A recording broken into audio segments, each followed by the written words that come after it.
instabilité, coup d'État, junte. C'est ainsi que l'Occident voit le Sahel. Mais pourquoi l'adoption du modèle politique occidental après l'indépendance a-t-il été un échec pour cette région? Simplement parce qu'une souveraineté bâtie sur la Constitution française de 1958 est un héritage colonial imposé et un gâteau empoisonné. En 1960, la France et ses colonies de l'Afrique de l'Ouest ont procédé à une séparation à l'amiable, aboutissant à la naissance des pays comme le Mali, le Niger, le Burkina Faso et le Tchad. À la différence du Vietnam, 9 ans de guerre sanglante, et de l'Algérie, 8 ans de combats acharnés, ces nouveaux États ont obtenu leur indépendance sans effusion de sang. Mais cette indépendance en apparence facile cachait son lot de difficultés. À son départ, la France a offert sa constitution de 1958 comme cadeau d'adieu aux nouveaux États. Résultat, ils ont voulu reproduire à l'identique le système français, y compris les élections présidentielles. Sauf qu'en France, un pays industrialisé, le budget de l'État couvre facilement le coût des élections. Pas au Sahel, l'une des régions les plus pauvres du monde. Une simple recherche sur Internet donne des résultats étonnants. Ces États avaient besoin du soutien financier de pays étrangers pour organiser leurs élections. Est-ce que les pays donateurs ont influencé les élections? Ce n'est pas notre sujet aujourd'hui. Mais le fait qu'un pays ait besoin d'argent étranger, pour ça, c'est vraiment étrange. C'est comme si vous deviez emprunter de l'argent pour faire un check-up médical. On met combien de milliards à organiser les élections? Combien d'hôpitaux ces milliards pouvaient construire? Quand la population peine à satisfaire ses besoins élémentaires, des élections coûtant des millions d'euros apparaissent comme une aberration. Certains objecteront les élections sont vitales pour la démocratie. Certes, mais à quoi bon la démocratie si elle ne nourrit pas son peuple? Ce n'est pas une affaire de dirigeants. Ce sont les peuples qui sont fatigués de la situation dans laquelle ils sont. Et aujourd'hui, plus que hier, nous sommes décidés à changer de vie. Nous ne pouvons plus continuer comme ça. Il n'y a aucun avenir pour nous dans ce système-là. M. Karimou touche juste. Le problème, c'est le système politique. Revenons en 1960. À la veille de l'indépendance, l'économie du Sahel était toujours basée sur les cultures coloniales.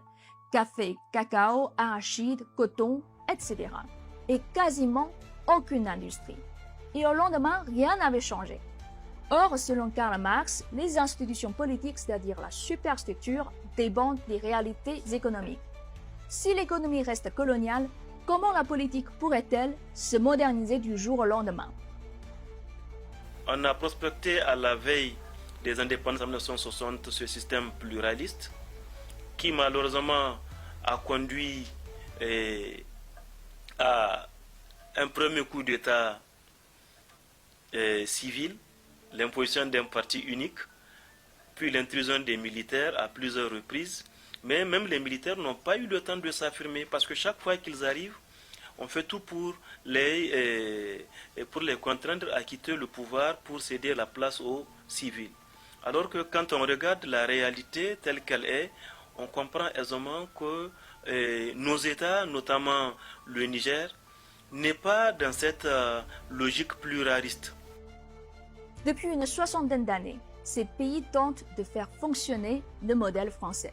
Mais à chaque crise, la France leur donne des leçons au lieu de les aider. C'est ironique, vous ne trouvez pas? Pourtant, malgré tout, les peuples sahéliens ne baissent pas les bras. Ils cherchent leur propre voie. Mais aujourd'hui, je prône une démocratie qui obéit et qui répond à nos valeurs africaines. Et cette valeur africaine-là, c'est quoi? C'est le respect de la dignité humaine. C'est le respect de la tradition. C'est le respect des coutumes. Ce sont des valeurs qui doivent nous guider dans la rédaction de nos constitutions futures. En 2023, le journaliste Alain Foka pose la question: peut-on changer nos constitutions?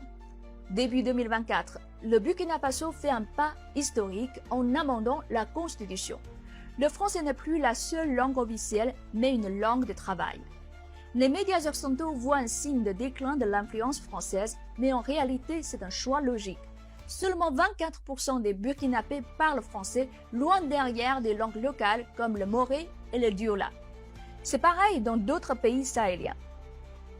Il n'y a qu'une minorité de Nigériens qui parlent français, qui parlent et qui arrivent à comprendre le français, alors que l'écrasante majorité ne comprend rien. En Asie, les États ont été colonisés comme ça a été fait en Afrique. Mais il n'y a qu'en Afrique parce qu'en Asie, les gens ont pris conscience. Ils ont fait la promotion de leur langue locale, et alors que chez nous, nous continuons à utiliser cette langue que nous parlons malgré nous. Mais avec les changements qui sont en cours dans l'AES, on est en train d'aller vers les fondements d'une nation, les fondements d'une nation véritable. En mars 2025, l'Alliance des États du Sahel claque la porte de la francophonie. Les médias occidentaux crient à la mort de la France-Afrique. Mais pour les Sahéliens, c'est une révolution de l'esprit. Car se libérer vraiment, c'est d'abord libérer sa pensée. Et la langue en est le premier véhicule.